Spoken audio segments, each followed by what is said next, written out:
War has a strange way of revealing truths that no peacetime document could ever capture. Hidden deep within the archives of the German Wehrmacht, inside folders yellowed by age, typed on brittle paper, smudged by battlefield dirt, there exists a collection of descriptions, assessments, and hurried reports that share a single, haunting thread.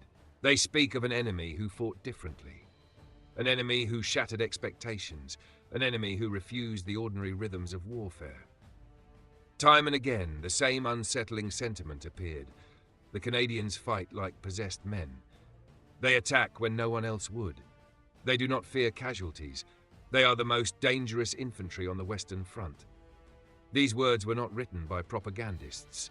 They were not cries for morale or attempts to justify defeat. They were the sober observations of career officers, veterans of Poland, France, the Balkans, North Africa, and most of all, the Eastern Front.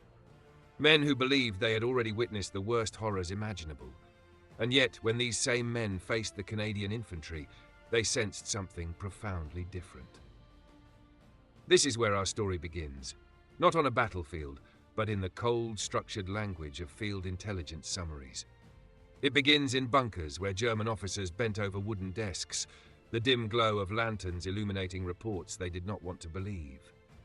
They describe an army that advanced in conditions others avoided, an army that refused to slow down, and an army that brought with it a grim, unnerving aura of finality. A different category of enemy. To the Germans, the Allied armies were not the same. Each brought its own character, its own strengths, its own weaknesses. The Americans represented industrial might.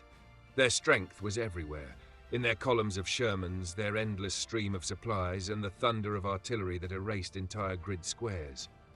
The Germans respected the American machine, but did not fear the individual soldier in the same way. The British carried with them the stubborn resilience of an empire schooled in war. Their infantry was experienced, disciplined, and calm under fire. But the British were methodical, predictable, even cautious. They fought with logic.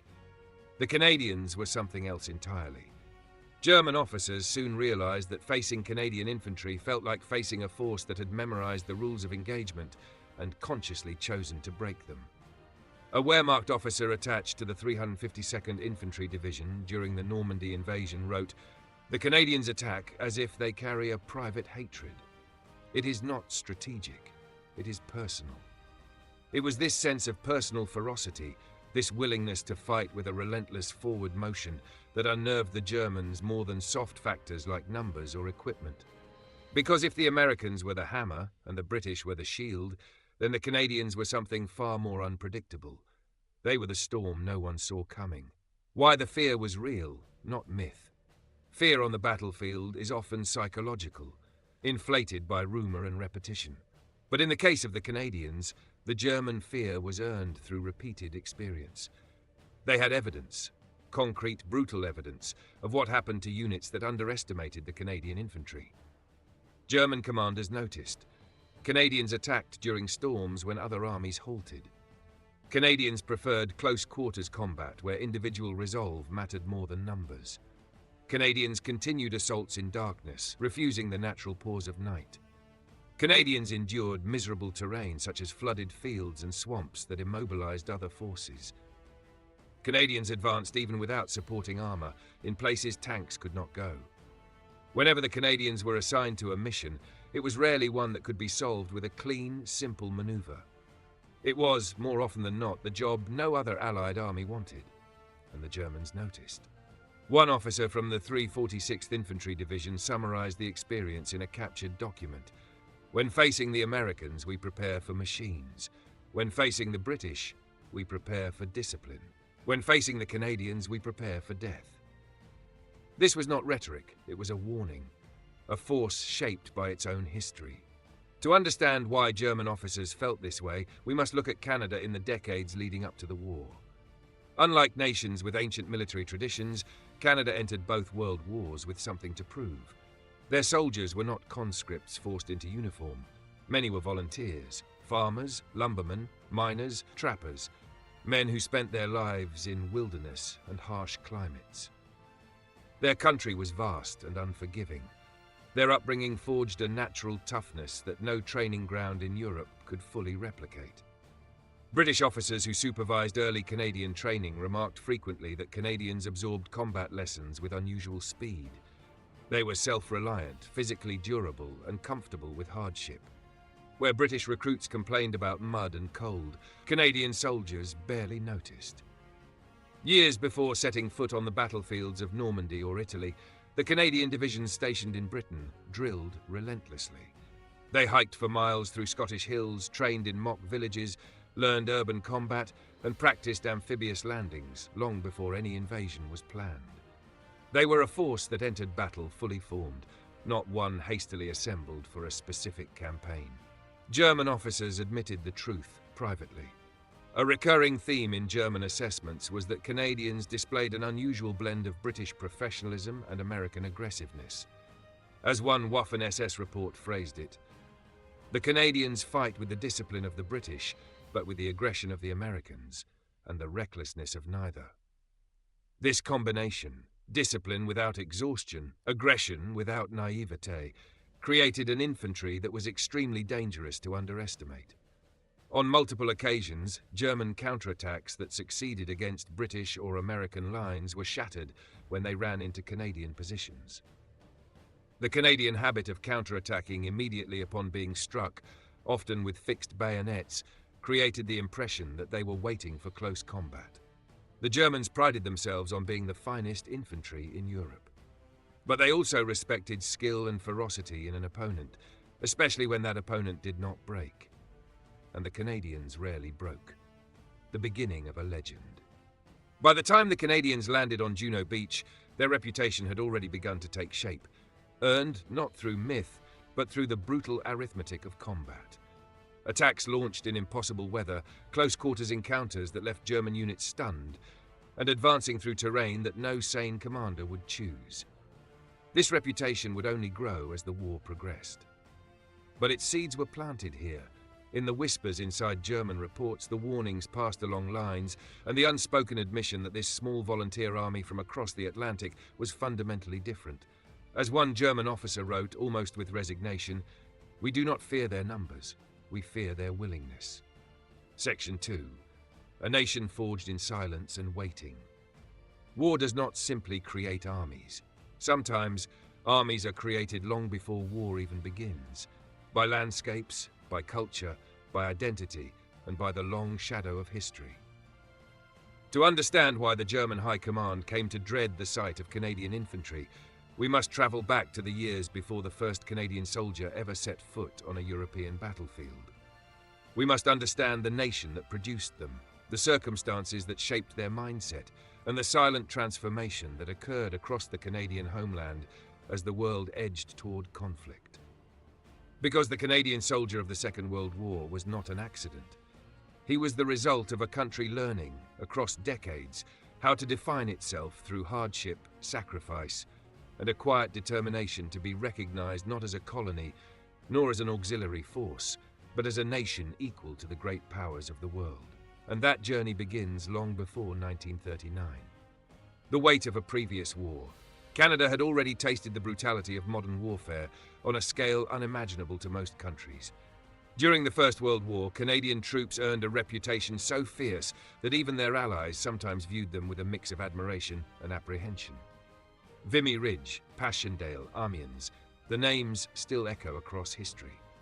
The First World War left a mark on Canada unlike anything before it. It cemented a truth that would shape the nation's military identity for generations. When Canada sends soldiers to war, they do not go halfway. They arrive, they endure, they complete the mission, and they pay the price with discipline and silence. By 1939, nearly every Canadian family had at least one relative who fought in the hellish trenches of France and Belgium. Fathers told stories, quietly, reluctantly, but honestly.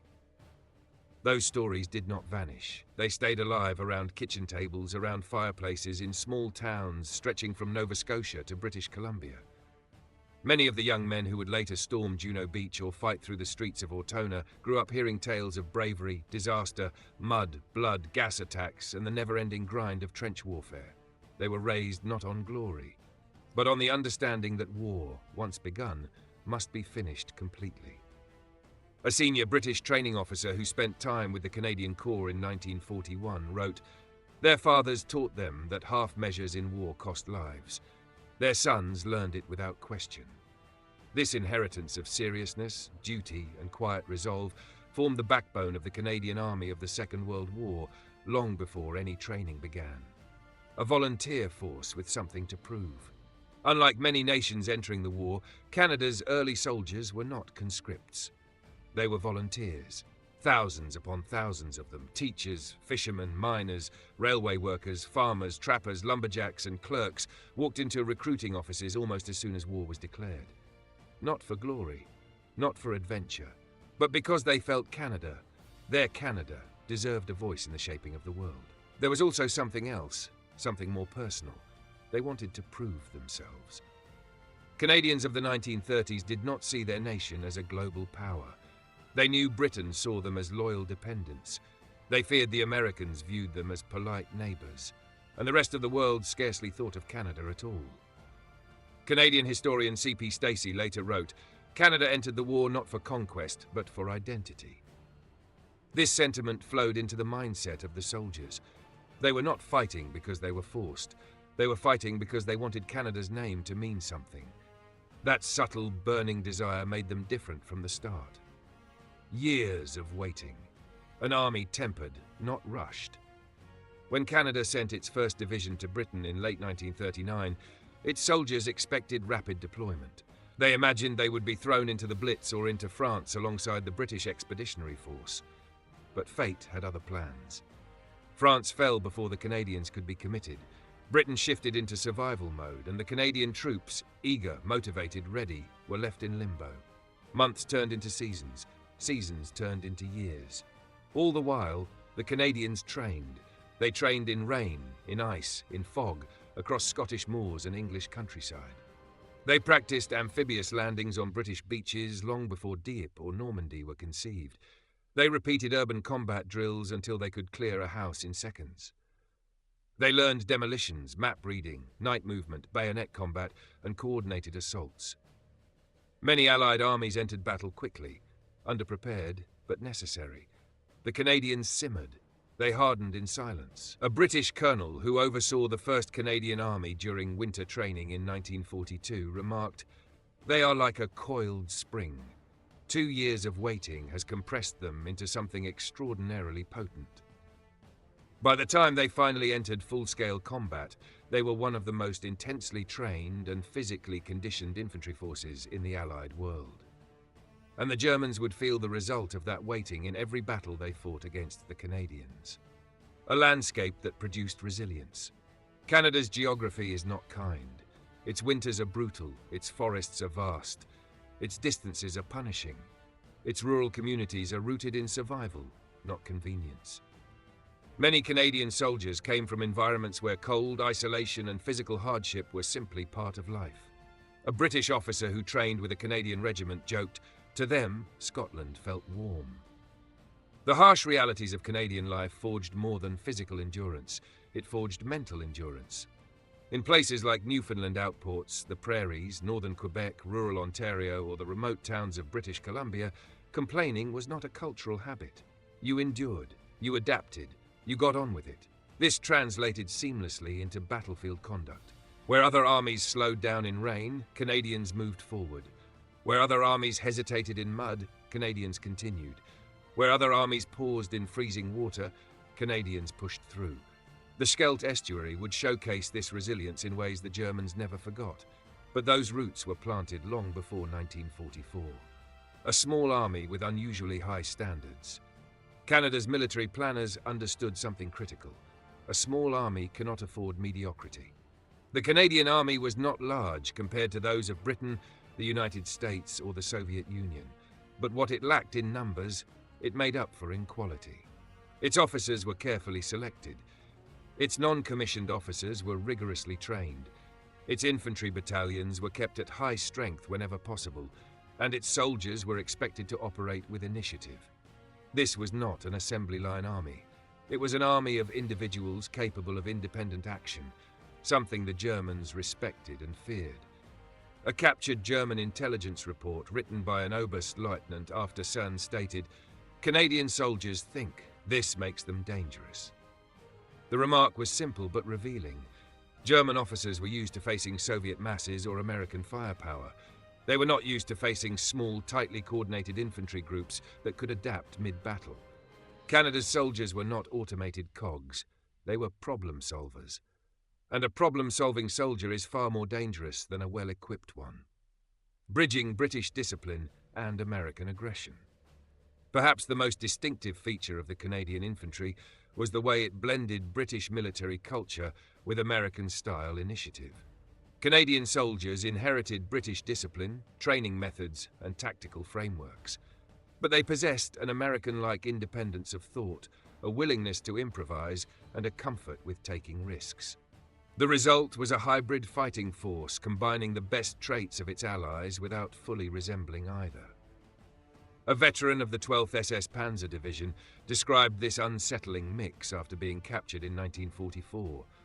The Canadians attacked like Americans but fought in the trenches like British. We could not predict them. And nothing is more dangerous to a professional army like the Wehrmacht than an opponent who is unpredictable. Leaders who pushed their men and themselves. Canadian leadership in the war was a product of ambition and national pride. Commanders like Guy Simons, Harry Foster, Bert Hofmeister, Charles Foulkes, and Chris Vokes were not content with merely contributing to the war effort. They wanted Canada to be recognized as a major player. Simons, in particular, was brilliant, ruthless, and relentless. He demanded from his troops the same aggressive intensity he demanded from himself. Under his command, Canadian formations were pushed into some of the hardest operations of the entire Western Front. One British general famously remarked, "If a task is hopeless, give it to Simon's Canadians. They will find a way to complete it." The Germans noticed the same pattern. Every time a front bogged down, Ortona, the Hitler Line, the Scheldt, Verrières Ridge, the Falaise Pocket, the Canadians were sent in. And every time they pushed through. The weight of expectation and national identity. Canada entered the war as a dominion.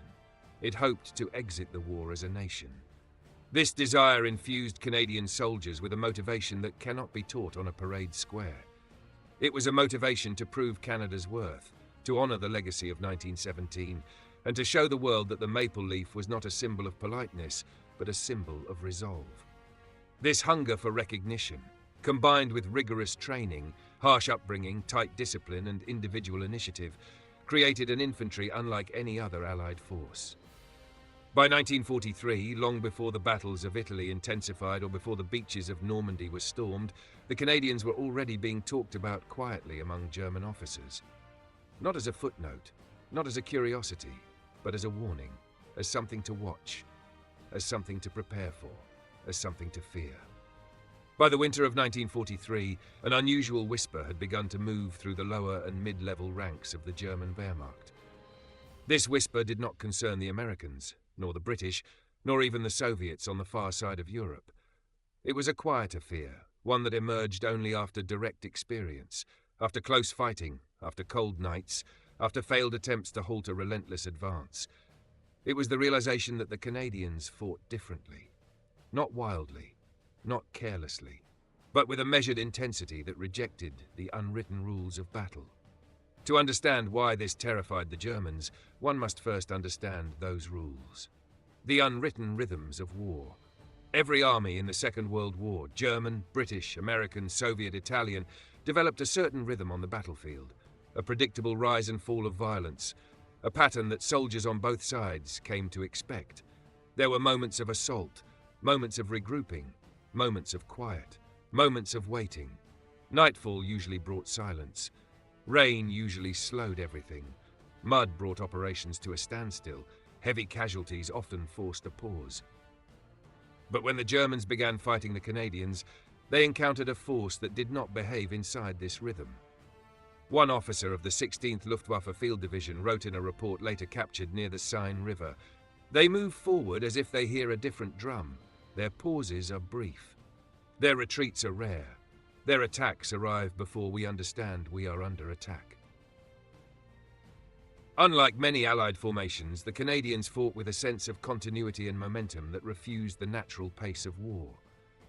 When German officers planned their defences, they accounted for expected Allied pauses the Canadians simply didn't take. This disrupted the German planning cycle, forcing commanders to make hurried decisions and react without preparation. For an army that prized precision, this was catastrophic. The Canadians broke the pattern. On multiple fronts, German divisions discovered the same unsettling truth. Canadian infantry did not behave like American infantry. Nor did they behave like British infantry. When facing the Americans, Germans expected heavy bombardments followed by cautious infantry movement. The Americans relied heavily on their massive mechanized power. When facing the British, Germans expected methodical progress and careful planning. The British rarely advanced recklessly. They secured, paused, studied, and prepared. But when facing the Canadians, the Germans quickly identified a new pattern that took them time to understand. 1. The Canadians struck faster than expected. 2. They continued striking even when terrain or weather said they shouldn't. 3. They preferred to close the distance instead of staying behind cover. 4. They executed counterattacks with shocking immediacy. 5. They refused the tactical rest cycles the Germans were used to exploiting. A German captain from the 331st Infantry Division summarized the issue in a diary note found after fillets. Against Canadians, we could not breathe. There was no pause. Pause was where the Wehrmacht won victories. Pause was where they reorganized. Pause was where they planned counterattacks. When the Canadians refused to give them that pause, the Germans lost their greatest advantage: the close combat mindset. The Wehrmacht was the finest trained infantry in Europe. Its doctrine emphasized rapid advance, tactical initiative, and mastery of small unit combat. But it also relied on maintaining distance between their soldiers and the enemy, between their machine guns and the enemy lines, between their defensive positions and the advancing Allied forces. Distance gave them time. Distance gave them control. The Canadians instinctively destroyed that distance.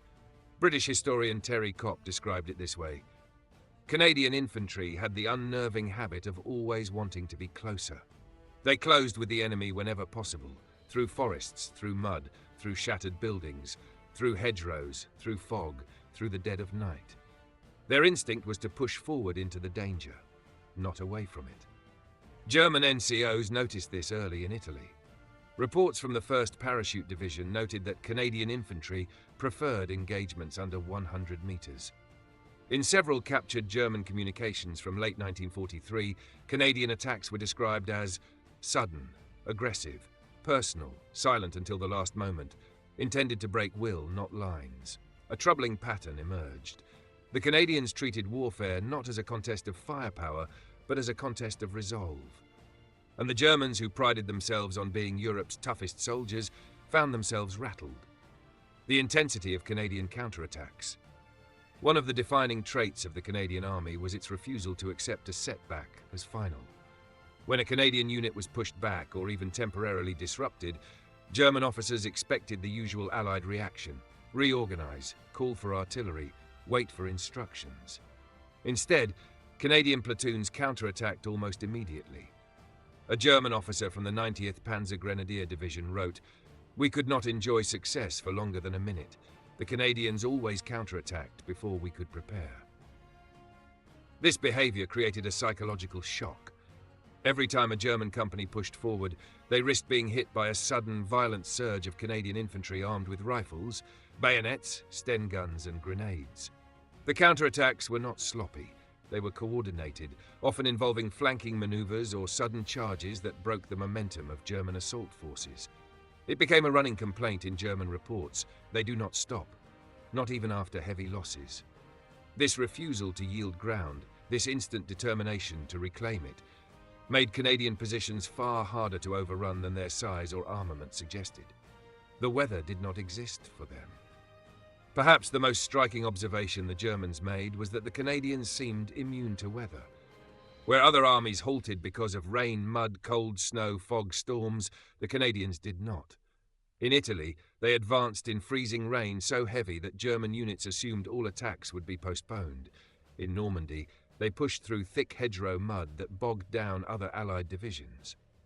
And in the Scheldt, one of the most unforgiving battlefields of the entire war, they marched through waist-deep icy water while German soldiers watched in disbelief. A stunned German sergeant major recorded during the Battle of the Scheldt, "The elements fight for us.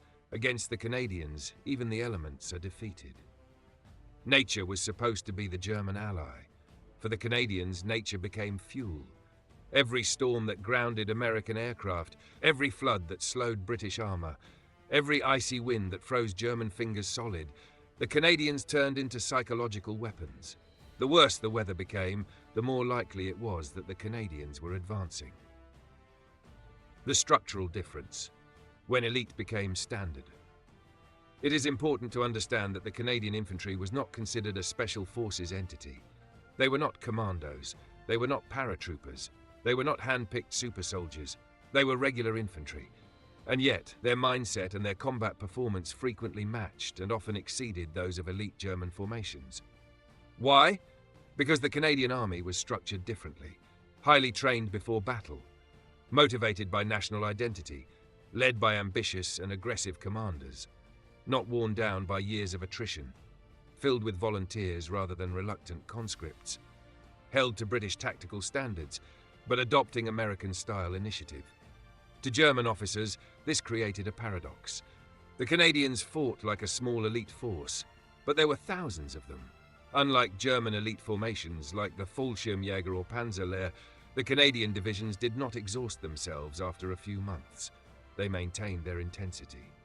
This consistency terrified German strategists. German soldiers spoke of them with a unique tone.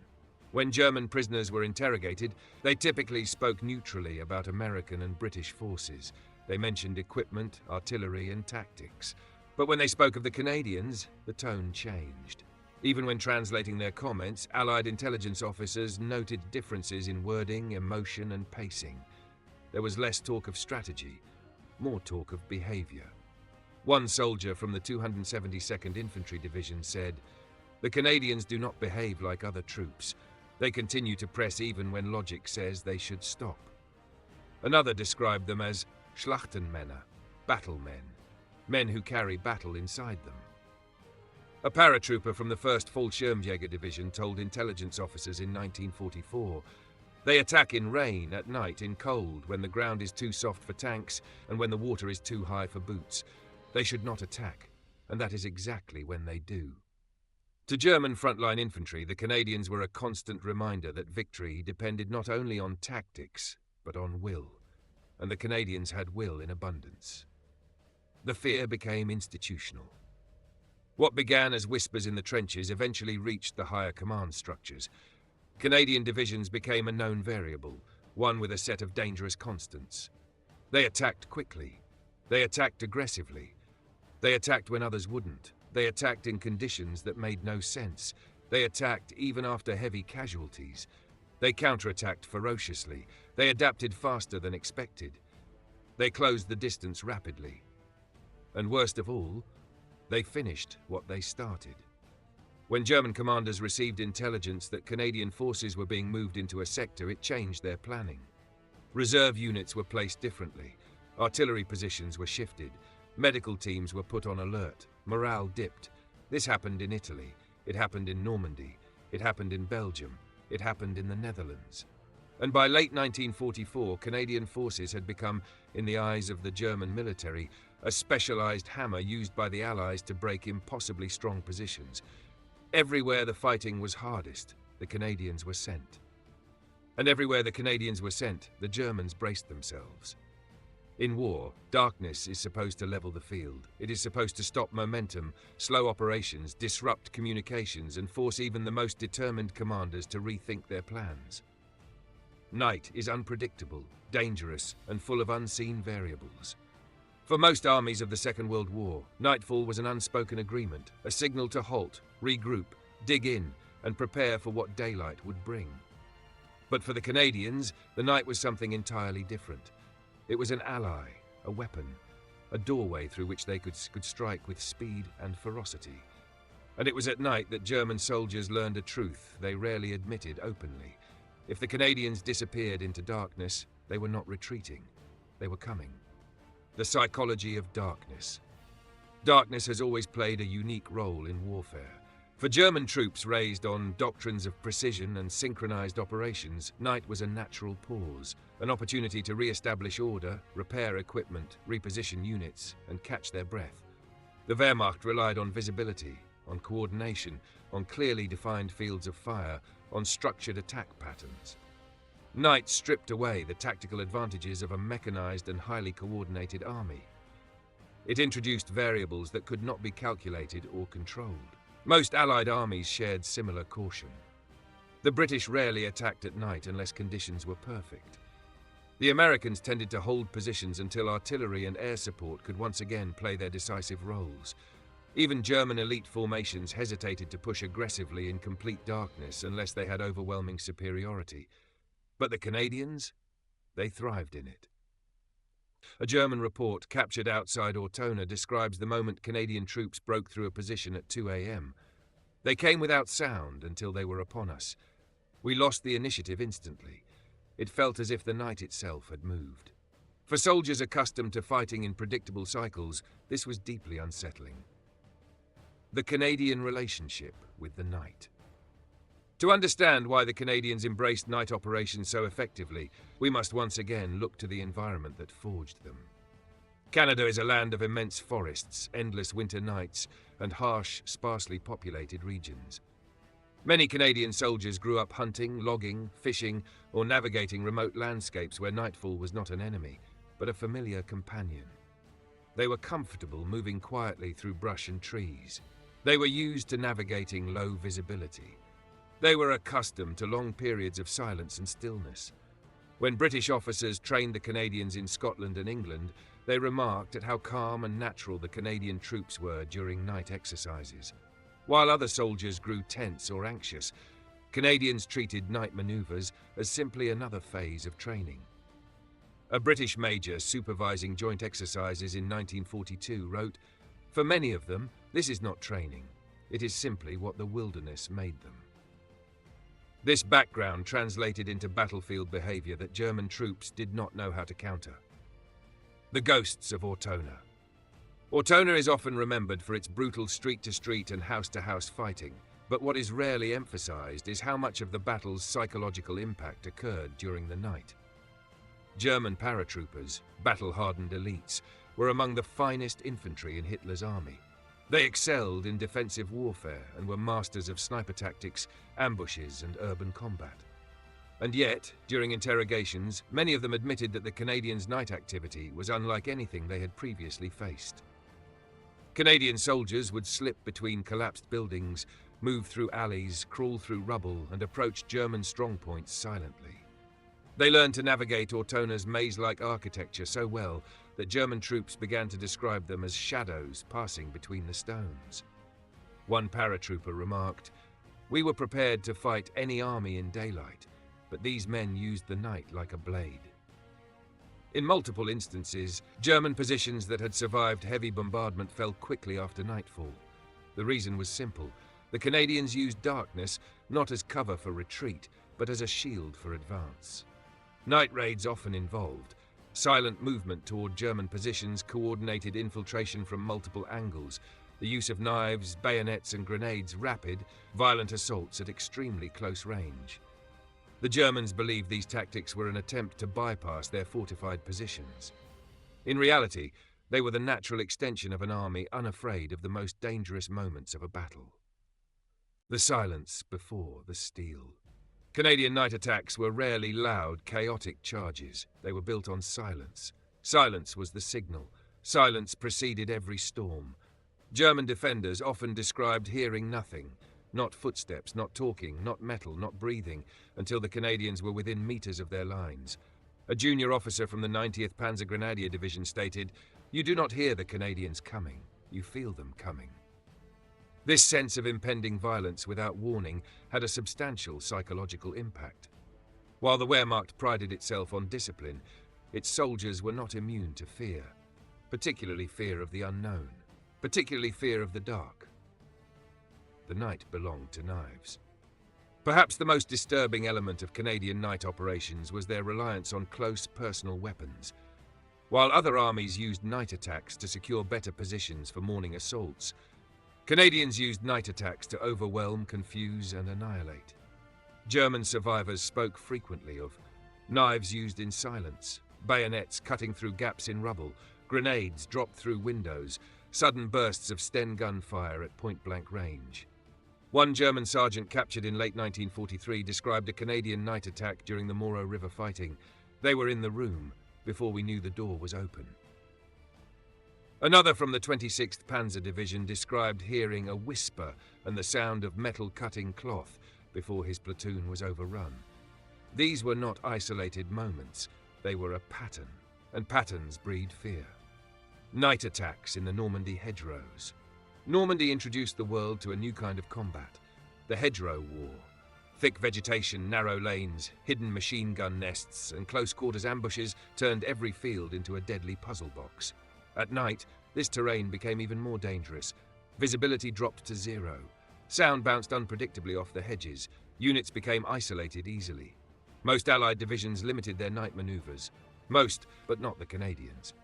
Canadian units developed a terrifying effectiveness in navigating hedgerows under moonlight or complete darkness. They used their knowledge of wilderness movement to approach German strongpoints undetected. Many German soldiers assumed that the hedgerows at night would offer safety. Instead, the hedges often hid their executioners. A private from the 12th SS Panzer Division Hitlerjugend admitted, "If we heard nothing, we assumed the Canadians were coming." This created a psychological burden that weakened German morale long before any attack began. The theory of rest and why Canadians broke it. German doctrine hinged on the belief that no army could remain aggressively engaged for long periods without periodic rest. This theory came from centuries of European warfare. Soldiers attack until exhaustion. They pause. Both sides restabilize. Officers reposition troops. Reinforcements arrive, and then the next cycle begins. But the Canadians did not acknowledge these cycles. They attacked when weather said they shouldn't. They attacked at night when the Germans expected silence.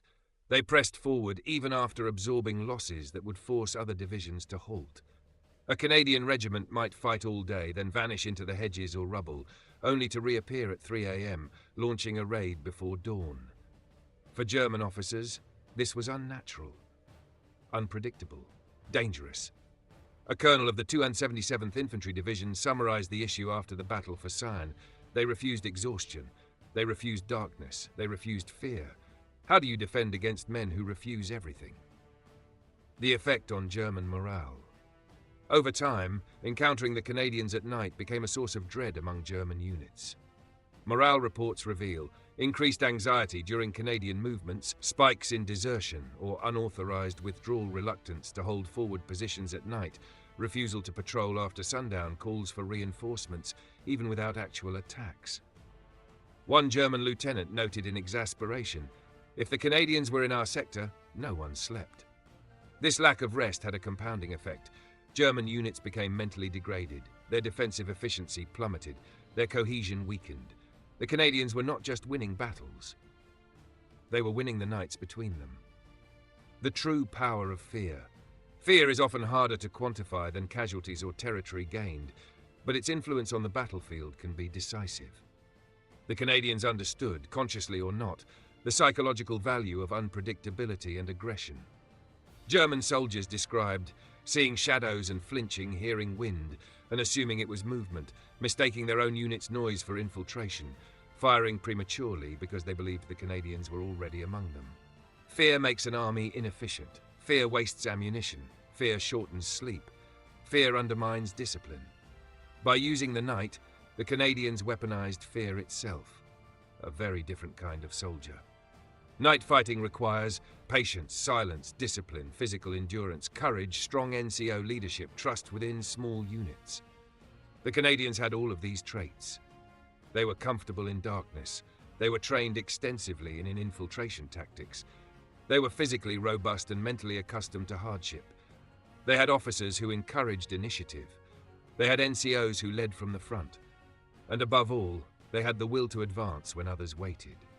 It was this will, not numbers, not machines, that made the Canadians so uniquely dangerous at night. The conclusion of Section 4. To the German soldier in a forward foxhole, the greatest terror was not a tank rolling in at dawn, nor the whistle of incoming shells, nor even the howl of Stuka sirens. It was the silence of night. The knowledge that somewhere, hidden in that silence, Canadian soldiers were moving steadily forward. They were not ghosts, but to the men who faced them in darkness, they may as well have been. Section 5. The elements could not stop them. Wars are not fought only against men. They are also fought against the world itself. The cold, the rain, the mud, the snow, the wind, the terrain. Nature is often the true enemy, a force impartial to strategy, immune to courage, and indifferent to human suffering. The Wehrmacht understood this better than most. In Russia they fought deadly winters. In North Africa they endured brutal heat. In Italy they struggled against mountains and rain, and in Normandy they waded through thick mud. To the Germans, weather was not simply an obstacle. It was a tactical tool. They assumed, correctly in most cases, that poor weather awarded defenders an advantage. Storms grounded aircraft, rain turned artillery spotting into guesswork, mud slowed tanks, flooding ruined supply lines, cold reduced mobility, fog confused attackers, and most Allied armies respected these truths. They waited out storms, they postponed operations, they dug in and conserved strength. But the Canadians did not. Where Americans paused for logistical recalculations and the British halted to reform their units, the Canadians moved. They advanced in conditions that were supposed to make movement impossible. They launched assaults when rain hammered down in sheets. They pressed forward when the battlefield turned to a sucking bog. They attacked in flooded fields where even wading a few meters felt like walking through cement. And when the Germans saw this, when they witnessed the Canadians advance through terrain that should have defeated them, a new kind of fear took root. Because if even nature could not halt this enemy, what chance did human defenses have? The Scheldt, where the world turned against them.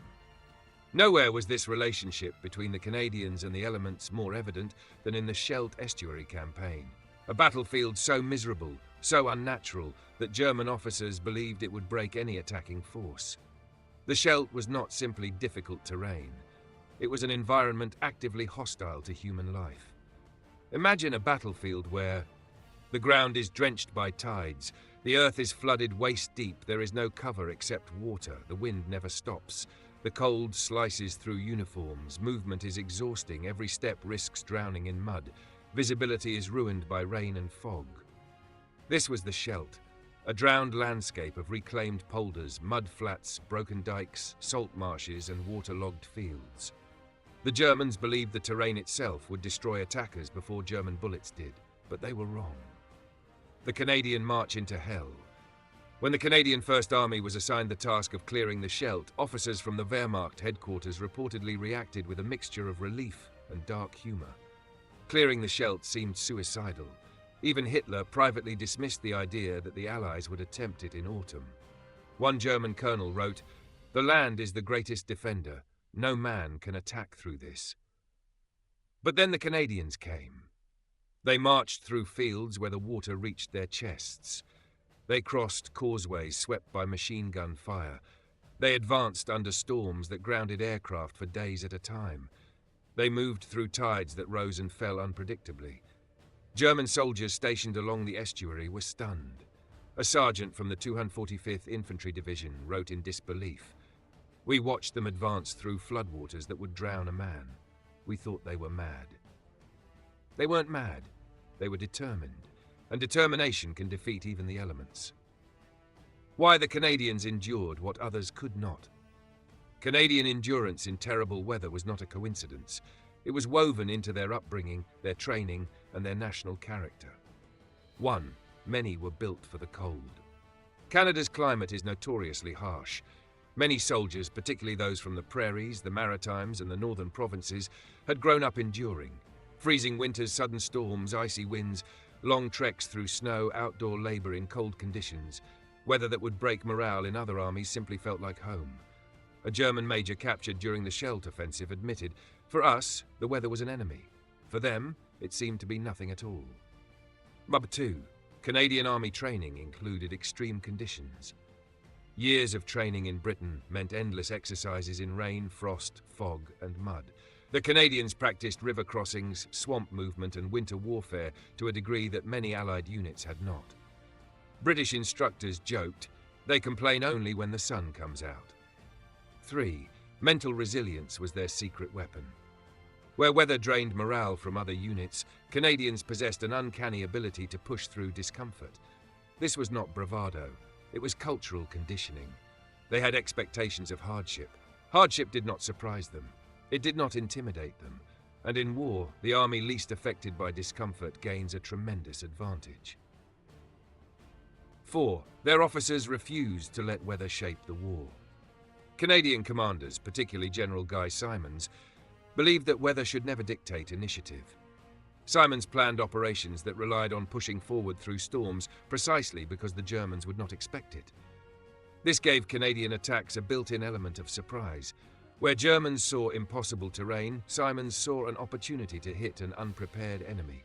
It was a strategy that paid off time and time again. Orotna, the Moro River, and the rain that never stopped. Italy was supposed to be a warm campaign, but in December 1943, during the fighting around the Moro River and the town of Ortona, the weather turned vicious. Rain poured in sheets, roads dissolved into mud, fields became ponds, rivers swelled. And many Allied units slowed to a crawl or stopped altogether. But not the Canadians. They advanced. German paratroopers defending Ortona were baffled. They had assumed the rain was their ally. They expected the Canadians to wait until conditions improved. Instead, Canadian soldiers crossed the Moro River under driving rain and artillery fire, sometimes forced to swim because the current was so strong. A Fallschirmjäger lieutenant wrote in a captured report, "The rain was ours until the Canadians walked through it." The Canadians were soaked, cold, exhausted, and often covered in mud from helmet to boots, but they fought through it with unrelenting persistence. Mud slowed them, but it did not stop them. Rain drenched them, but it did not deter them. The Germans began to understand a critical truth. Weather was simply not a factor for the Canadians. The German perspective, when the impossible became reality. As the war progressed, German soldiers became increasingly vocal about their astonishment at how Canadian forces handled atrocious conditions. Here are excerpts from actual German assessments and interrogation summaries. They attack in conditions no army should endure. Even storms that blind our sentries do not halt their movement. The Canadians are the only soldiers who fight harder when the weather worsens. We used the world as a weapon. They walked through it. This was not exaggeration. This was resignation, the acknowledgement of something they could not explain. One officer of the 711th Infantry Division stated, "We believed the wind and rain would defend us, but the Canadians defeated the wind and the rain." Terrain that was meant to destroy attackers instead broke defenders psychologically. Because Canadians didn't just survive bad weather, they advanced in it, they embraced it, they used it as cover, they weaponized it. This was something no German training manual prepared them for.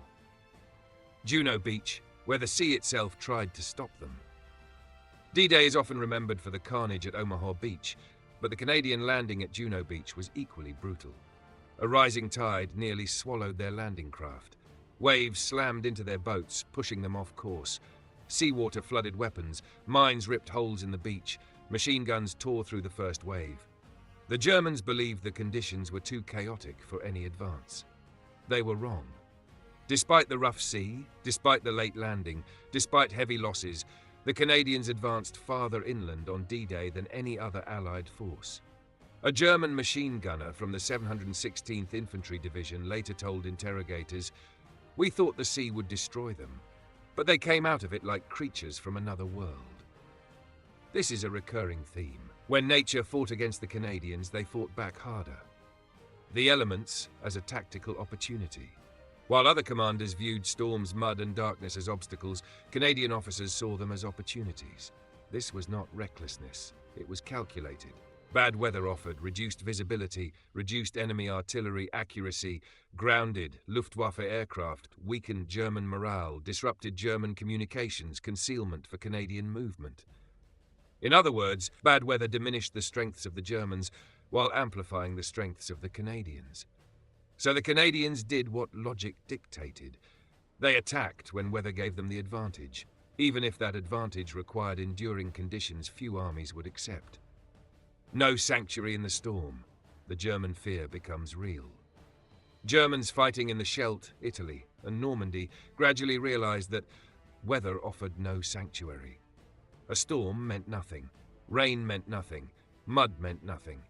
Canadian troops could appear in the middle of a downpour with the same determination they had under a clear sky. A German corporal from the 85th Infantry Division said, "When the storm came, we prayed the battle was over for the day. Instead, that is when the Canadians appeared." This sense of inevitability was terrifying. It meant there was no safe moment, no reprieve, no natural ally. Even the world itself did not stop the Canadians. Where other armies halted due to mud, the Canadians used the mud to conceal their approach. Where other armies paused in floodwaters, the Canadians crossed them. Where other armies froze in cold, the Canadians pressed through. Weather, which should have been a shield, became useless. And this made the Canadians unpredictable, the most dangerous attribute any soldier can have. The conclusion of Section 5. To German defenders, the weather was supposed to be a partner, a shield, a barrier, a natural ally. But against the Canadians, the weather failed. Storms meant nothing, floods meant nothing, mud meant nothing. The Canadians advanced through all of it, not because they enjoyed hardship, but because they refused to let anything dictate the terms of battle except victory. To the Germans, this defiance of nature itself became evidence of something deeper, something more unsettling. They were fighting men who could not be measured by ordinary standards. And in a war where morale matters as much as bullets, that realization was devastating. Section 6. The artillery that terrified the Wehrmacht. Modern warfare is built upon three pillars: infantry, armor, and artillery. Infantry completes the mission. Armor creates breakthroughs. But artillery shapes the battlefield. For centuries, armies have feared the thunder of guns more than any other instrument of war. Shells kill without warning. They shatter morale, they erase defenses, they punish the weak and humble the strong. The Wehrmacht respected artillery above all. They had faced the massed Soviet barrages at Stalingrad. They had endured the British gunnery in North Africa. They had suffered under American firepower in Italy. But when German soldiers faced the Canadians, they encountered something unfamiliar, something precise, something relentless, something profoundly unsettling. Because Canadian artillery was not just powerful, it was perfectly coordinated. And to German officers accustomed to chaos on the battlefield, this perfection was terrifying, the legacy of the First World War. The story of Canadian artillery begins decades earlier on the killing fields of the First World War. In 1917, during the Battle of Vimy Ridge, the Canadian Corps perfected a technique that would become the gold standard of modern gunnery, the creeping barrage. A curtain of shells would explode meters ahead of advancing infantry, creating a moving wall of fire. The infantry marched behind it, protected by the storm of steel, synchronized to the second. The effectiveness of this tactic shocked even their allies. The accuracy required was unbelievable. Too fast, and the barrage outran the infantry. Too slow, and the Canadians would be killed by their own guns. But at Vimy Ridge, they did it flawlessly. This mastery of precision fire became part of Canadian military DNA. By the time the Second World War began, Canadian artillery units were inheritors of a doctrine refined through blood and experience. The Germans did not know this, not at first, but they learned, painfully. The Canadian artillery machine. Canadian artillery differed from other Allied forces in several critical ways. 1. Speed of response. Canadian gunners could bring down fire with stunning speed. German attacks that succeeded against British or American sectors were often crushed instantly when directed at Canadian lines. A German battalion commander noted during the fighting around Sannes, "We attacked them, and within minutes the ground erupted." It wasn't just fast, it was surgically fast. But 2. Unmatched coordination. Canadian artillery observers were exceptionally trained. They worked closely with infantry officers, often moving with the front line. This gave them a clear, accurate picture of the battlefield and allowed real-time adjustments. The result? A level of accuracy that German troops had rarely encountered. The 3. The understanding of infantry needs. Canadian artillery didn't simply fire heavy barrages, they fired exactly what was needed. Suppression fire, smoke screens, counter-battery fire, precision strikes, creeping barrages, defensive fire tasks, interdiction fire on supply routes. It wasn't quantity, it was quality. 4. Communications that never failed. Canadian units made heavy use of forward signalling, backup radio nets, and fallback procedures. Even when primary communication lines were cut, artillery continued functioning with almost eerie reliability. A German officer from the 1st SS Panzer Corps wrote, "Their artillery communications are impossible to break." The creeping barrage returns. One of the Germans' most terrifying experiences during the war in the West was the return of the creeping barrage in 1944. Canadian infantry attacked behind these rolling storms of explosions during the advance on Ortona, the fighting through the Leary Valley operations in Normandy, the Battle of the Scheldt, the Rhineland offensive. German soldiers described the effect as overwhelming. A private from the 85th Infantry Division recalled, "It felt like the earth was rolling toward us." The barrage moved like a living thing, stepping forward every few minutes. And behind this moving wall of thunder came the Canadians. This synchronization broke the morale of countless German defenders, because if you lifted your head too early, the barrage killed you. If you lifted it too late, the Canadians were already upon you. There was no safe moment. An NCO from the 346th Infantry Division wrote, "When the barrage stops, they are already in the trench."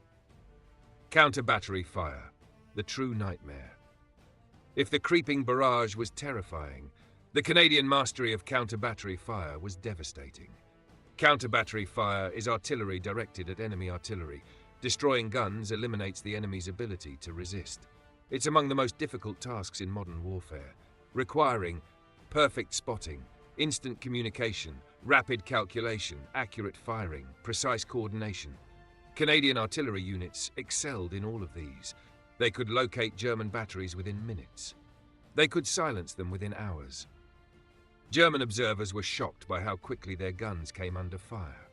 During the Rhineland battles, a senior German artillery officer remarked, "The Canadians find our guns as if they can smell them." This was not intuition, it was technique, refined through years of study. In some sectors, German artillery fire lasted less than 20 minutes before being destroyed. The German comparison: American volume versus Canadian precision.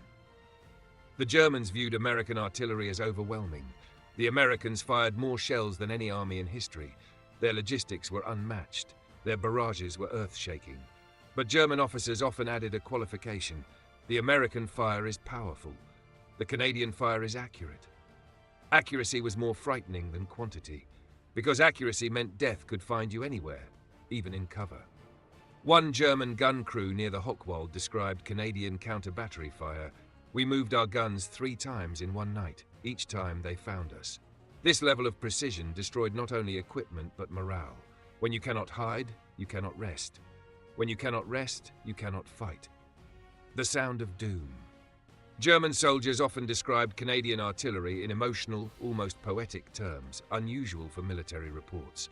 They spoke of the whisper before the thunder, the grinding of the earth, the sky cracking open, the footsteps of giants, the hammer of the maple leaf. Some believed Canadian gunners had special equipment. They did not. They simply excelled. Canadian artillery was feared on 3 fronts. 1, Italy. The mountainous terrain amplified sound, making Canadian barrages seem larger than they were. 2, Normandy. Hedgerows concealed forward observers, enabling precision fire. 3, the Scheldt and Rhineland flat. Open terrain made German artillery easy targets. No matter the environment, the Canadians adapted. The role of discipline and temperament. Artillery requires extreme discipline. One mistake can kill your own soldiers. One miscalculation can ruin an operation. Canadian gunners were known for their calmness, even under fire. A British officer noted, "The Canadian gunner is slow to panic and quick to solve a problem." This temperament was crucial. In night operations, Canadian gunners maintained accuracy despite low visibility. In rain and mud, their fire did not falter. When German artillery tried to disrupt them, they simply shifted positions and resumed. The German assumption that Allied artillery would falter in bad weather proved false, at least in the Canadian sector. The horror of perfect timing. One of the most demoralizing features of Canadian artillery was its timing. German troops began to notice a pattern. Every counterattack was met instantly with defensive fire. Every German build-up was targeted before the attack even began. Every retreat path was shelled at the worst possible moment. Every bunker seemed to receive a direct hit during battle. Some believed the Canadians had broken German radio codes. In reality, Canadian forward observers were simply that good. A Feldwebel from the 2nd Parachute Division stated, "It was as if they could read our orders." This wasn't magic. It was mastery, the ultimate compliment. German soldiers feared Soviet artillery for its volume. They feared American artillery for its overwhelming mass. But Canadian artillery earned a unique respect. In one captured Wehrmacht briefing from late 1944, Canadian gunners were described as the most disciplined artillery on the Western Front. And in a report prepared for Hitler himself, the Canadian First Army's artillery was referred to as exceedingly dangerous. This was not empty flattery. It was a warning. The mental effect of inescapable fire. Artillery breaks more than bodies. It breaks minds. When German units knew they were facing Canadian guns, they understood. There would be no safe places. There would be no quiet moments. There would be no time to reorganize. There would be no hiding from counter-battery fire. There would be no predictable patterns. Each shell was not just a weapon. It was a message. We know where you are. We know how to break you. And we will. The conclusion of Section 6. The Germans prided themselves on being masters of infantry warfare. But even the greatest infantry cannot fight effectively when the ground beneath their feet is being torn apart with terrifying precision. Canadian artillery was not the biggest on the Western Front. It was not the loudest. It was not the most numerous. But it was the most controlled, the most accurate, the most relentless. It was the quiet killer, the invisible fist, the force that Germans respected even when they hated to admit it. And as the war dragged on, one truth became obvious. Where Canadian infantry advanced, Canadian guns followed. Where Canadian guns followed, German resistance died. To the Wehrmacht, this combination, relentless infantry and perfect artillery, was a nightmare. And nightmares once born do not easily fade. Section 7. The refusal to break war, for all its chaos and brutality, often follows a fundamental pattern. An army attacks until the point where the cost becomes too high. At that moment, the moment when casualties outweigh momentum, when blood outweighs progress, a unit begins to pull back. Every army has its breaking point. Every army hits the moment when retreat is the only rational option. But when German officers studied the behavior of Canadian infantry, they made a disturbing observation. The Canadians did not retreat when they logically should have. They bent, they bled, they absorbed punishment that should have shattered them. But they did not break. To the Wehrmacht, an army built on strict doctrines of tactical withdrawal and structured counterattack, this refusal to yield was not courage. It was not duty. It was something else. It was illogical. It was unnatural. It was terrifying. The German doctrine, retreat to regain initiative.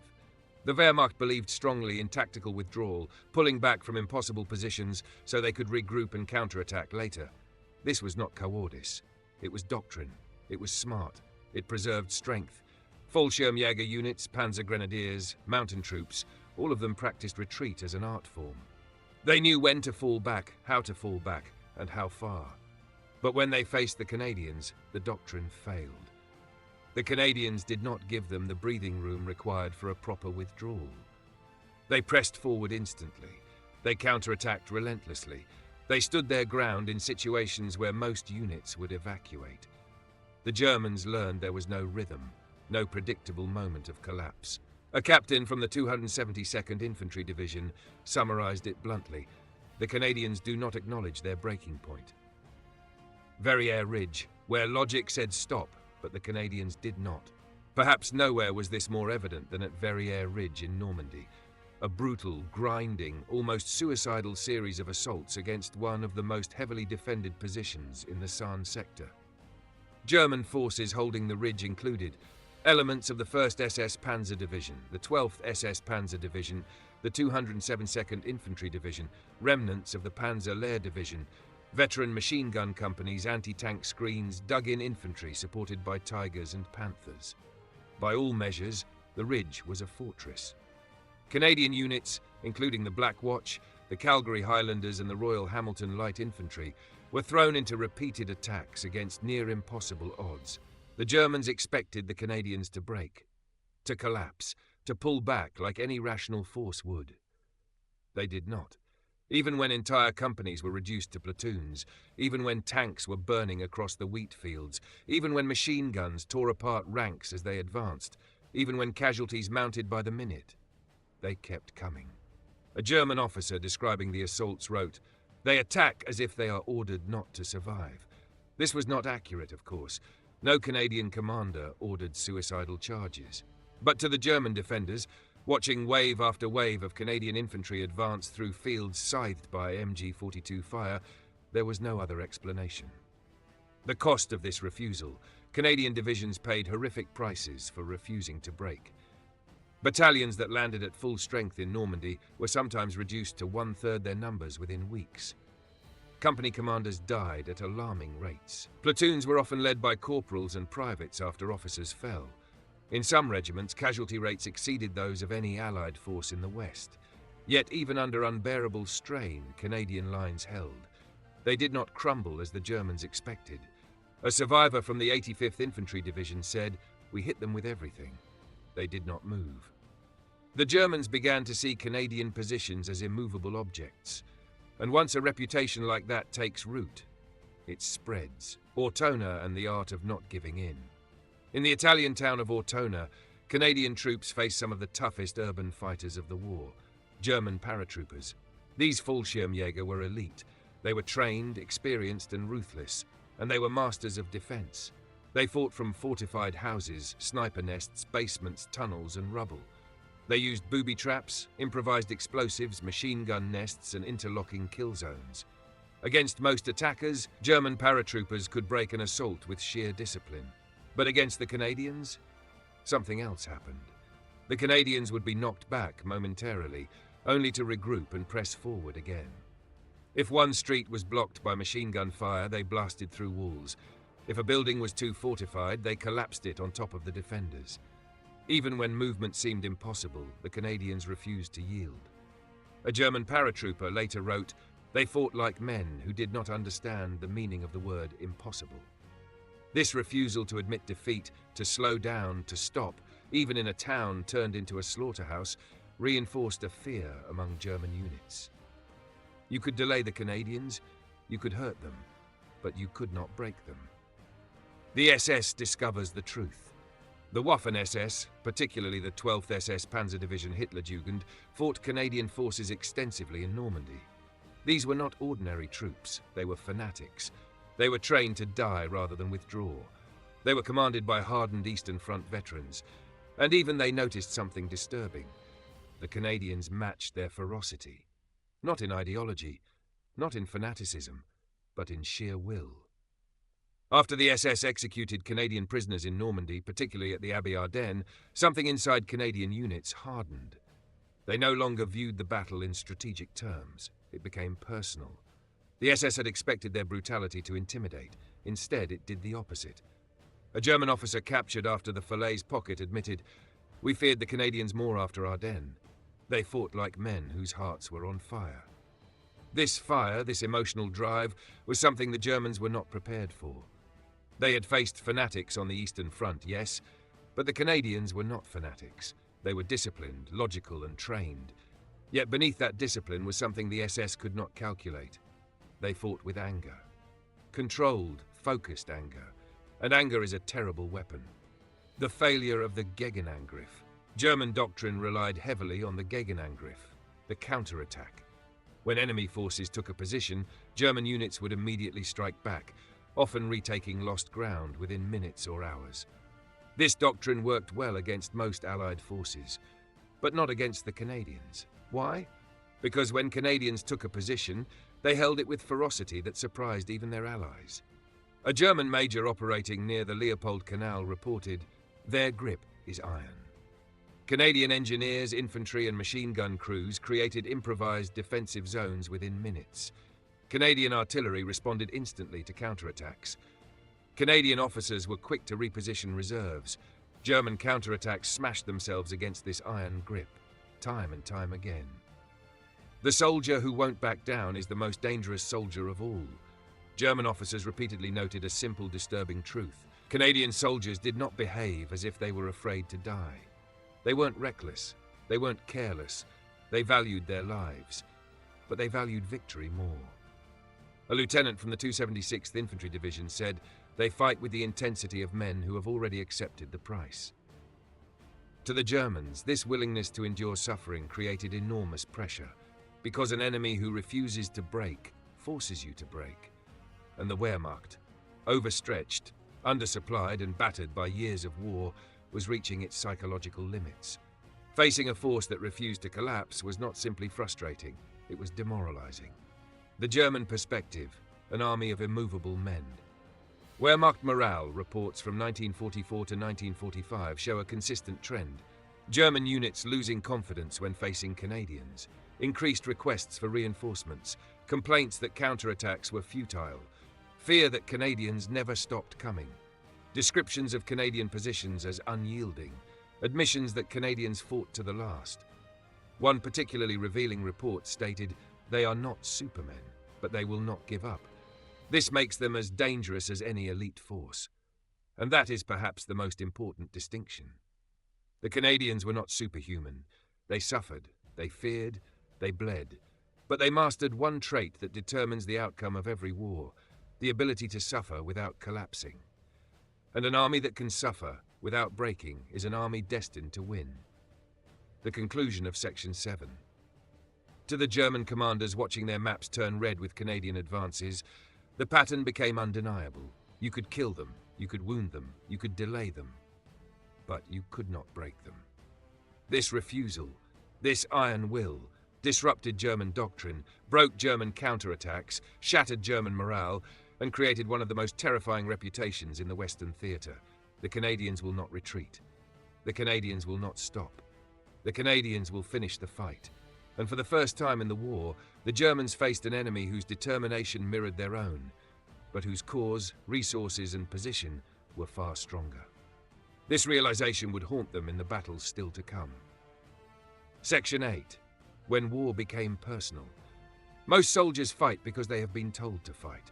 Some fight for their homeland, others for duty, others simply because the alternative is prison or shame. But occasionally, a rare and unsettling transformation happens on the battlefield. A war that begins as strategy and politics becomes personal. And when war becomes personal, when men fight not simply to win but to avenge, to settle scores, to honor the dead, something inside them changes. They become more focused, more relentless, more terrifying. This transformation happened to the Canadian Army in 1944, and the cause was the Waffen-SS. It began with rumors, it escalated with evidence, and it ended with a silent, unspoken vow whispered through Canadian ranks: no mercy for the SS. The Germans hoped their brutality would frighten the Canadians. Instead, it awakened a fury the Wehrmacht had not encountered before on the Western Front, the first whispers of horror. In the days following the D-Day landings, Canadian units began hearing reports that some of their captured soldiers had disappeared. Not transferred, not moved, not lost, disappeared. Rumors spread quickly. Troops from the North Nova Scotia Highlanders, Sherbrooke Fusiliers, and the Queen's Own Rifles began speaking of missing comrades who had surrendered during the fighting near Arthy and Buren. At first, officers dismissed the rumors as battlefield confusion. War is chaotic. Prisoners are often misplaced or mixed with other units. But soon the truth emerged. Brutal, unmistakable, undeniable. The Abbey Ardennes Massacre. On the 7th of June 1944, just one day after D-Day, members of the 12th SS Panzer Division Hitlerjugend, under the command of Kurt Meyer, executed captured Canadian soldiers inside the courtyard of the Abbey Ardennes. 20 men were murdered, some shot in the back of the head, some stabbed, some beaten, many found with hands tied, all unarmed. These were not battlefield killings, they were executions. When Canadian scouts discovered the bodies, piled, hidden, some half buried, shock gave way to disgust. Disgust gave way to anger. And anger gave way to something far more dangerous, a quiet, controlled fury. This was not rage like the Soviets felt fighting the SS on the Eastern Front. This was something colder, sharper, more methodical. Canadian officers never issued an official order, but among the men on the ground, a phrase began circulating with grim finality: "No SS prisoners." This was not shouted, it was not written, it was spoken quietly, passed between platoons like a secret, and it changed everything. The SS expected fear. They got fury instead. The SS believed that murdering Canadian prisoners would frighten the enemy. It did the opposite. Canadian soldiers began fighting the SS with a sharpened intensity unlike anything they had previously shown. Their assaults were more aggressive, their fire was more disciplined, their close combat more brutal. They didn't lose control, they became more controlled. A captured German officer from the 12th SS later admitted, "They fought us with a hatred we did not expect from Western soldiers." For the first time on the Western Front, the SS encountered an enemy who did not simply resist, but who matched their ferocity and then exceeded it. Not out of fanaticism, not out of ideology, but because the SS had murdered their friends, and that is a type of motivation no amount of training can prepare you for. The battles that turned into duels. Throughout June and July of 1944, the Canadians and the 12th SS Panzer Division clashed repeatedly around Caen, Carpiquet, Buren, Orthy, and the surrounding villages. These battles were more than strategic, they were personal. Buren, the killing fields. On the 8th of July 1944, the Canadians launched a massive assault against SS positions in Buren. The fighting was so close and so brutal that German officers later compared it to Stalingrad. Canadian infantry stormed houses, barns, trenches, and fortified positions with bayonets, grenades, and Sten guns. When Buren finally fell, the Canadians found evidence of more murdered prisoners, and any remaining hesitation vanished. A German machine gunner recalled, "Their attack was like a torch in dry grass." The battle had become a duel. Carpiquet. They would not stop. Around the Carpiquet airfield, Canadian forces faced the SS in one of the most vicious contests of the Normandy campaign. The SS expected their machine guns, mortars, and fortified hangars to hold, but the Canadians came anyway. They advanced through minefields, open killing zones, razor wire anti-tank guns, prepared crossfire, burning aircraft hangars. A surviving SS soldier described it with disbelief. "We hit them and hit them. They continued walking." This was not lack of fear, it was controlled rage. The quarry at Orthy, here, the Canadians found bodies of executed soldiers left where they fell. What followed was not simply battle, it was retribution. The SS held the quarry fiercely, refusing to give ground. The Canadians stormed it 3 times, suffering heavy casualties until the SS line broke. A German officer commented later, "The Canadians came at us as if pulled by a rope. There was no breaking them." The Eastern Front mindset, on the Western Front. It is important to understand what made this so shocking to German commanders. The SS were used to this type of hatred. They saw it every day in Russia. The Eastern Front was a hellscape of annihilation, where surrender was rare and mercy was non-existent. But on the Western Front, this was unheard of. British soldiers fought with professionalism. American soldiers fought with firepower. Most Western armies fought with restraint. But the Canadians were different. They fought the SS with the same intense resolve the Soviets showed in Stalingrad, but with far better coordination, far better discipline, and far better support. To the SS, this was deeply unsettling. They expected fear, they got a mirror, and the mirror terrified them. A war of revenge without chaos. One of the most striking aspects of the Canadian SS blood feud was its discipline. This was not uncontrolled rage, this was not indiscriminate brutality. This was focused, precise, controlled aggression. Canadian units did not dissolve into madness. They did not lose cohesion. They did not abandon tactical coordination. They held their lines, executed maneuvers with discipline, maintained communication, supported one another, called in artillery with deadly accuracy. They did all of this while fighting with a personal fury that enhanced their performance rather than degrading it. A British liaison officer later observed, "I have never seen an army fight so coldly angry." Cold anger is far more dangerous than hot rage. Hot rage burns out. Cold anger sharpens. The SS begins to avoid Canadian sectors.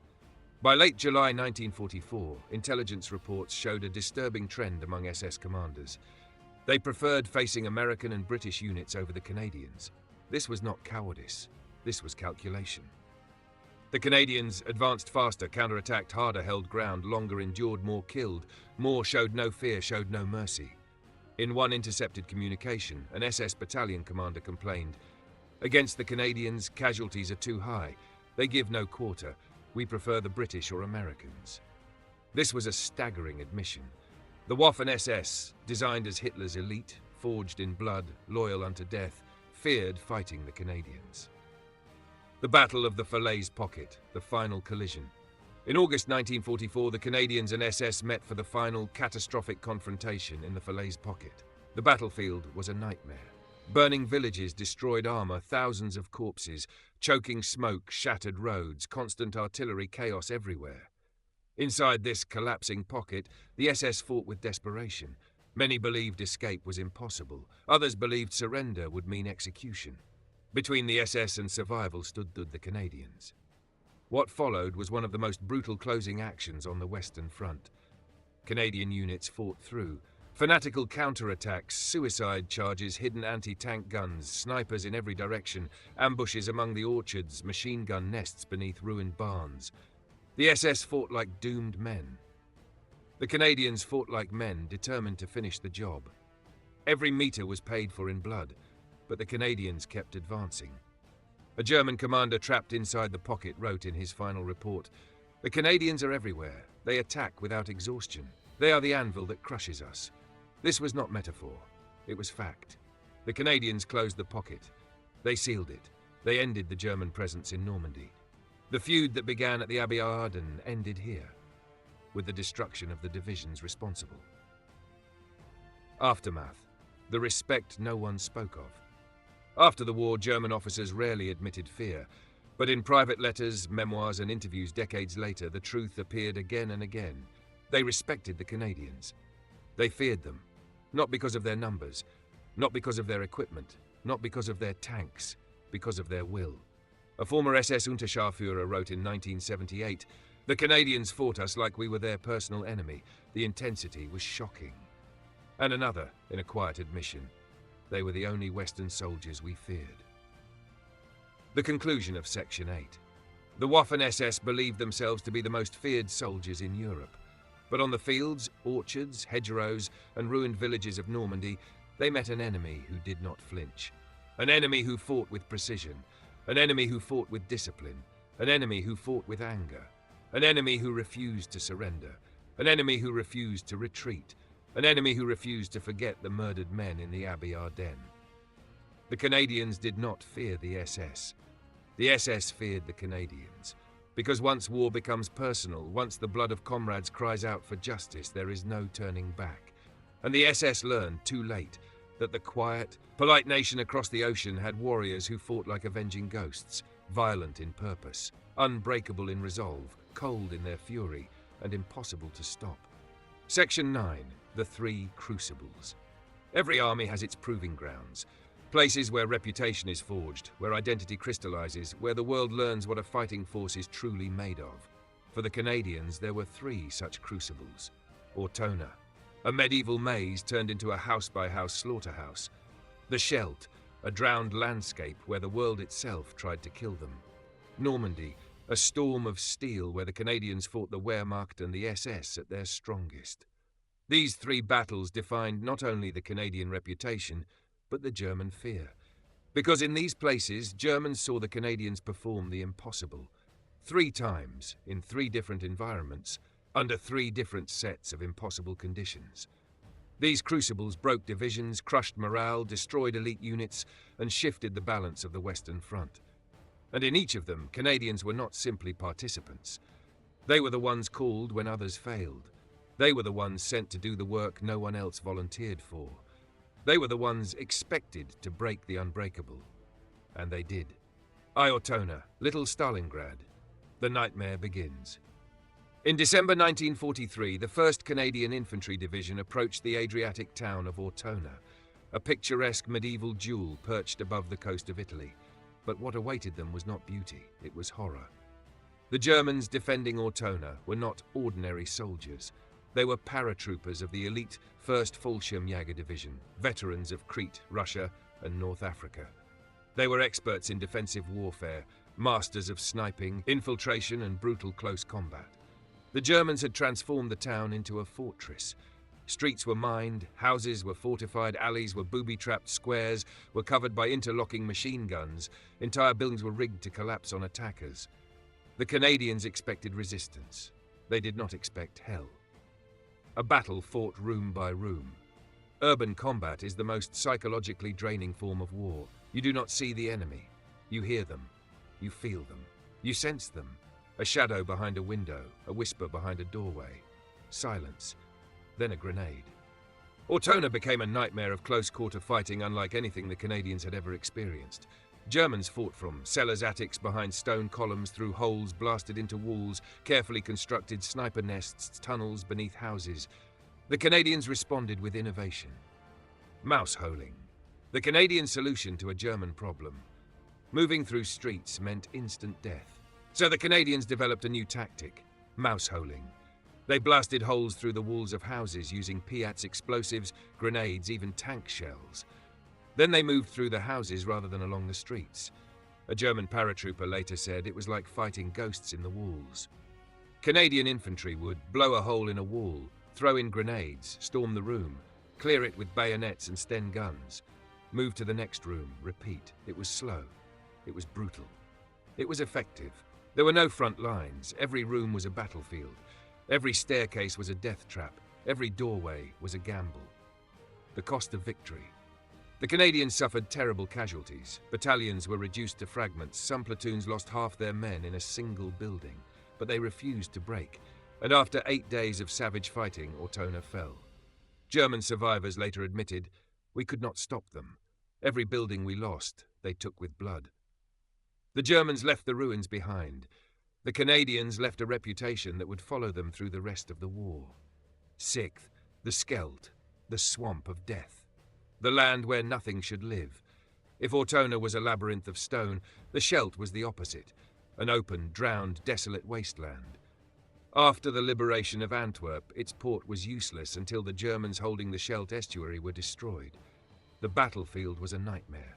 Farmland turned to lakes, polder fields flooded by German engineers, ground so wet it swallowed boots, trenches filled with freezing water, winds that cut through uniforms, visibility vanishing in fog and rain. It was, simply put, a place where no army should fight. The Canadians were sent anyway.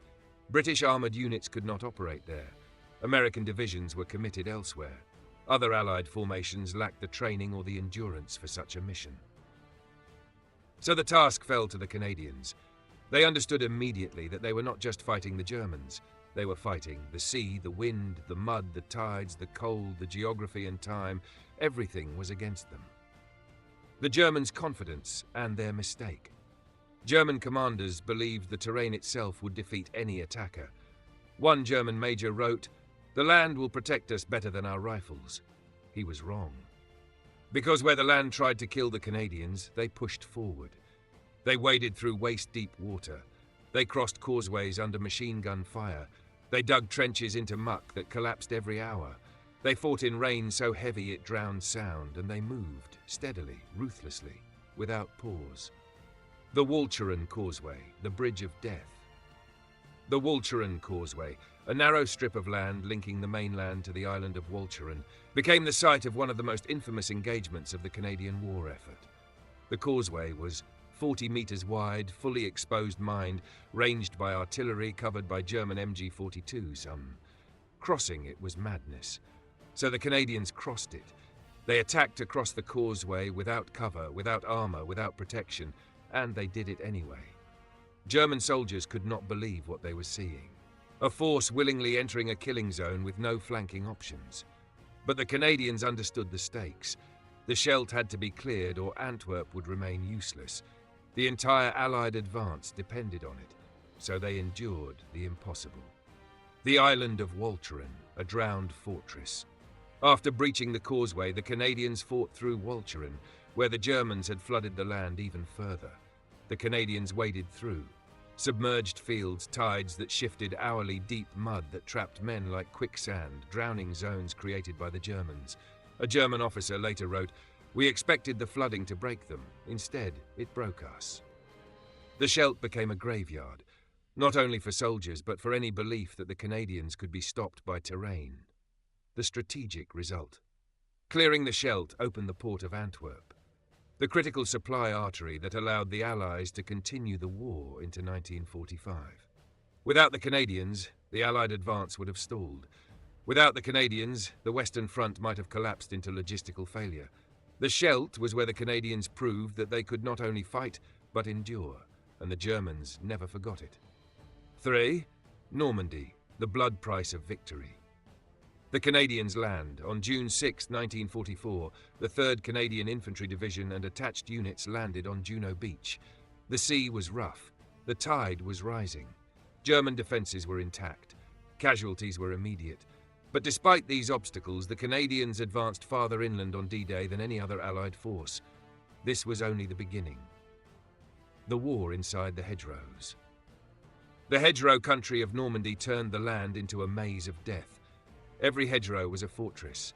Every field was a trap. Every village was a sniper's nest. The Canadians learned quickly that Normandy was not a battlefield, it was an execution ground. Here, they faced elite SS units, veteran Wehrmacht formations, well-prepared machine gun nests, perfect defensive terrain. And yet, they pushed. The SS 12th Hitler-Jugend Division. The Canadians' greatest adversary in Normandy was the Hitler-Jugend Division. Young, fanatical, ruthless, commanded by Eastern Front veterans. They were known for their discipline. They were known for their brutality. They were known for refusing to yield. But when they fought the Canadians, they encountered an enemy they had not expected. One SS officer wrote, "The Canadians fight like wolves. They take ground inch by inch and never give it back." The quarry at Orthy and the ruins of Buron. Orthy and Buron were among the bloodiest engagements of the entire Normandy campaign. The SS defended with fanaticism. The Canadians attacked with methodical fury. Casualties were devastating on both sides. But the Canadians broke through, and when the fighting was over, the SS had lost. Entire companies, machine gun positions, command posts, their grip on Seene's northern approaches. Carpiquet Airfield. The airfield at Carpiquet was a German stronghold ringed with concrete trenches and dug-in guns. The Canadians attacked again and again through minefields, open fields, and heavy fire. The SS expected them to fall back. They didn't. The German commander reported they would not stop, not even when their ranks were cut down. Numberless last stands. Normandy was filled with small last stands, platoons that held a corner, a crossroads, a hedgerow, a ruined farmhouse. These last stands bought hours. Those hours bought breakthroughs. Those breakthroughs won the battle. And many of these last stands were Canadian. A German soldier put it simply, they were the most stubborn soldiers we faced. What the 3 crucibles proved. Across 3 radically different environments, stone, swamp and hedgerow, the Canadians demonstrated qualities that no German commander expected. Urban ferocity in Ortona, inhuman endurance in the Scheldt, unbreakable will in Normandy. Each crucible tested something different. Ortona tested their ingenuity. The Scheldt tested their endurance. Normandy tested their soul, and in each, the Canadians prevailed. By the end of these 3 crucibles, the German view of the Canadian army had transformed completely. They were no longer underestimated. They were no longer unknown. They were feared. They were respected. They were, in the words of one German officer, the shock troops of the Western Allies. And history has proven him right. Section 10. The Legacy of Fear. War ends, but reputations live forever. Long after the guns fall silent, long after the banners are lowered, long after the last veterans pass into memory, a residue remains, the truth of who fought, who faltered, who broke, and who refused to break. For the Canadian infantry of the Second World War, this legacy is not carved into marble monuments or declared in grand speeches. It exists in the private writings of their enemies, in the captured reports of officers who once believed themselves invincible, in the whispered admissions from soldiers who faced them and survived, in the fear recorded unintentionally by the Wehrmacht itself. Because when the German army examined its opponents, when it dissected the strengths and weaknesses of the Allied coalition, one conclusion stood out. The Canadians were the infantry they feared the most. Not the most numerous, not the most equipped, not the most famous, but the most dangerous. And understanding why, understanding how a volunteer army from a distant dominion earned this place in the German psyche, requires examining not just battles, but the men themselves. The three allies in the eyes of Germany. To the German High Command, the Western Allies came in three distinct forms. The Americans, the hammer of industry. The Germans feared American. Artillery volume, air power, logistics, armored production, overwhelming numbers, nurse. They feared the American machine, the ability to endlessly replace men and weapons. But they did not fear the individual American soldier with the same intensity. The British, the empire that would not break. The Germans respected British, discipline, professionalism, experience, stubborn defense. The British were dependable, predictable, methodical. A dangerous enemy, but one the Germans understood.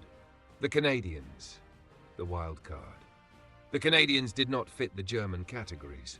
They were aggressive like Americans, disciplined like the British, but possessed something neither ally had, a level of personal ferocity the Germans struggled to comprehend.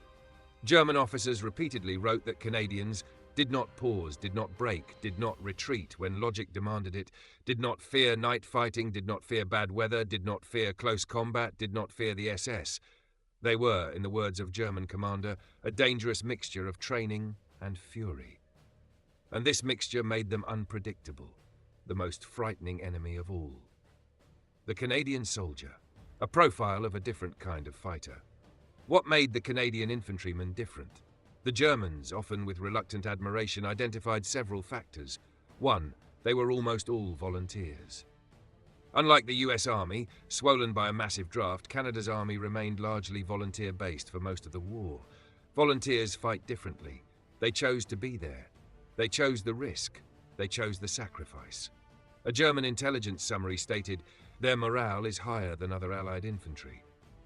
2. They were trained for aggression. Canadian doctrine emphasized initiative, momentum, shock action, aggressive assaults, independent decision-making. They were not automatons, they were hunters. 3. They waited years to fight. Many Canadian units waited in Britain from 1940 to 1944. 4 years of drilling, 4 years of training, 4 years of sharpening. By the time they crossed the Channel, they were not merely prepared, they were hungry. 4. They fought in the worst places. Wherever the terrain was hellish, wherever fighting conditions were brutal, wherever casualties were expected to be catastrophic, the Canadians were sent. They did not get easy missions. They got impossible ones, and they succeeded anyway. 5. They took every fight personally. Especially after Normandy, after the SS executions, Canadian soldiers fought with an emotional intensity that German troops found unsettling. This was not fanaticism. This was not blind rage. It was controlled purpose. 6. They never broke. Even when they should have, this was the most frightening trait of all. The Germans prided themselves on forcing enemy collapses. With the Canadians, the collapse never came. The German testimonies, what the enemy actually said. Many decades later, historians uncovered the raw, unfiltered German assessments. Some examples. The Canadians fight past exhaustion. They do not respect the pauses of battle. They attack in the rain, the darkness, and the mud. They take ground and refuse to give it back. They are the most fearsome infantry in the Western coalition. These are not Allied propaganda. These are German documents, written by officers who had nothing to gain by exaggerating. One officer from the 1st SS Panzer Corps wrote, "Against the Canadians, a counterattack often fails before it begins." Why? Because by the time the Germans prepared to strike back, the Canadians were already reinforcing, already digging in, already calling in precise artillery, already anticipating the attack. They gave the Germans no rest, no recovery, no opportunity to regain initiative. A veteran German sergeant wrote, "They fight like the war depends on them alone." In many battles it did, the cost of being feared. The reputation the Canadians earned was not free. It came with a terrible price. Canadian infantry units paid some of the highest casualty rates among the Western Allies. They were often under strength. They were worn down. They rotated constantly between attacks and defenses with little respite. In Normandy alone, some battalions lost 60 to 70% of their men. Companies were rebuilt multiple times. Entire platoons were wiped out in single actions. The Germans respected the Canadians not because they were invincible, but because they refused to stop fighting even when they should have. A German lieutenant from the 276th Division wrote, "They died hard." These were not supermen. They were ordinary men doing extraordinary things under impossible conditions. The final offensives. The Canadians break the West Wall. In 1945, as the war neared its end, the Germans still fought with desperation. The Siegfried Line, or West Wall, was their final defensive network. Dozens of divisions held it. It was supposed to be impenetrable.